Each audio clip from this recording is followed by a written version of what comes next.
there, spooks and spookettes. Ghosts and demons are running afoul on tonight's edition of Count Drahoon's Festival of Fright. Tonight's movie, The Conjuring.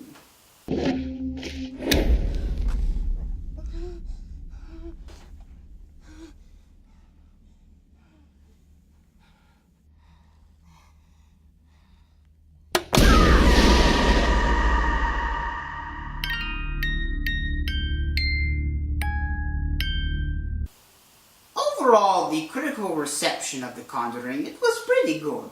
But still, my friends, vampires and monsters and humans alike, they all make fun of me because I'm so terrified of this movie. You know what I'm talking about. There are the one or two friends in your group of friends that for whatever reason, they hate a certain movie that has been accepted pretty positively by the general public. Well, I don't care what they say. This movie is terrifying. Have you ever had to deal with ghosts or demons? Not good. Not good at all. They are vicious, mean, and they are not fun to work with. Now granted, there are some things about this movie that aren't quite right.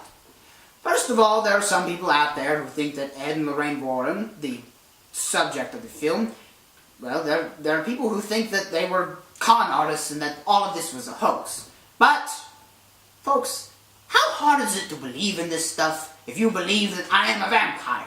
Seriously.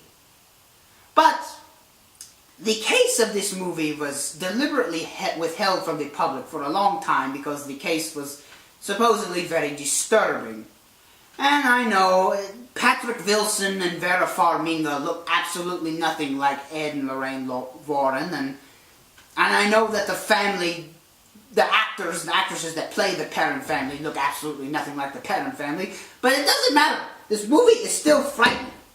It is about Ed and Lorraine Warren and their investigation into the haunting of the Perron family's farmhouse, which is terrorized by a demonic ghost that had previously lived there.